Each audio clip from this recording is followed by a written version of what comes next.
Hi అండి. ఈరోజైతే నేను మణిదీపవర్ణ పూజ అయితే చేసుకుంటున్నానండి. లలిత అమ్మవారి ముందు పసుపు కుంకాలతో ఇలా పూజ చేసుకుంటున్నాను. ఫస్ట్ అయితే వినాయకుడి పూజ అయిపోయిందండి.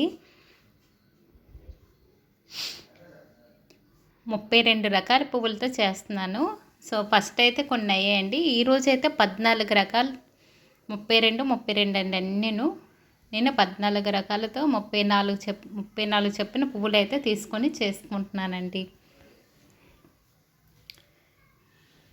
నాకైతే ప్రసన్న గారు మాత్రం బాగా హెల్ప్ చేశారండి. పువ్వులు మాత్రం బాగా నాకు 9 రకాలు ఇచ్చారు. ఆవిడని మాత్రం లలిత అమ్మవారు మాత్రం చల్లగా చూడాలండి. లేకపోతే నాకు కొంచెం భయపడ్డాను ఇన్ని రకాల పువ్వులు ఎలాగొస్తాయి అనేసి.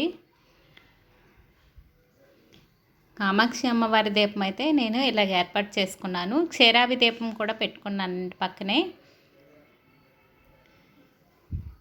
ఒక ప్లేట్లోన శ్రీమని రాసుకొని పువ్వులైతే వేసుకుంటున్నాను. మనం ఏ కోరికలు ఉన్నాయో అమ్మవారి ముందు చెప్పుకొని ఇలా పూజ చేసుకోండి, చాలా మంచిదండి. మనం కొత్త గృహం గురించే కాదు, ఇంకా ఏదైనా పర్వాలేదండి. ఏదైనా అమ్మవారు మనం చెప్పుకుంటూ పూజ చేసుకుంటే చాలా మంచిదండి. అమ్మవారి కోరిక తప్పకుండా తీరుస్తారు. ఇక్కడైతే నేను కొన్ని పువ్వులు తీసుకొని అలా పూజ అయితే చేసుకుంటున్నానండి. పూజ అయితే స్టార్ట్ చేసుకుంటున్నాను. అమ్మవారికి కూడా అన్ని ఉపచారాలతో పూజ అయితే ఇలా చేసుకుంటున్నానండి. ఫస్ట్ అయితే చిత్రపటానికి ఒక పూలమాల సమర్పించుకున్నాను. మణిదీపవర్ణ అనేది చాలా మంచిదండి. ఎవరికి ఏ పువ్వులు దొరికితే ఆ పువ్వులతో పూజ చేసుకుంటే చాలా మంచిదండి. ముఖ్యంగా మా అమ్మవారికి కావాల్సింది భక్తి, నమ్మకం అండి. మనకు కూడా చాలా నమ్మకంతో పూజ చేసుకోవాలండి.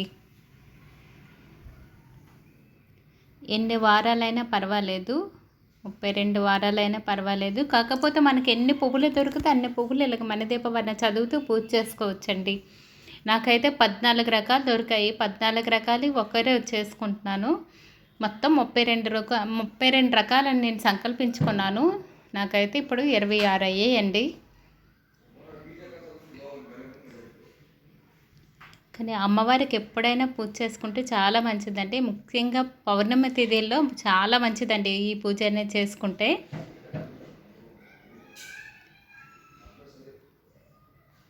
నేనైతే ఫస్ట్ గులాబీలతో చేసుకున్నాను.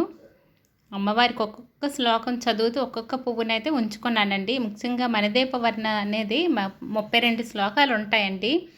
లలిత పరమేశ్వరి దేవి బుక్లో ఉంటాయండి మణిదీపవర్ణ. కానీ 34 పువ్వులు తీసుకోవాలండి. చివరిగా వచ్చిన శ్లోకాలు రెండు సార్లు చదువుతాం కనుక 34 ఉండాలండి పువ్వులు అయితే. నేను అమ్మవారికి అయితే నైవేద్యం పరమాన్నం చేసుకున్నాను. ఎక్స్ట్రా 2 శ్లోకాలు ఉంటాయండి, అందుకనిసి 34 పువ్వులు తీసుకున్నాను. చూడండి అమ్మవారు ఎంత కళగా ఉన్నారు మందార పువ్వులతో, చాలా బాగున్నారు. ఈ వీడియో కానీ నచ్చితే లైక్ చేయండి.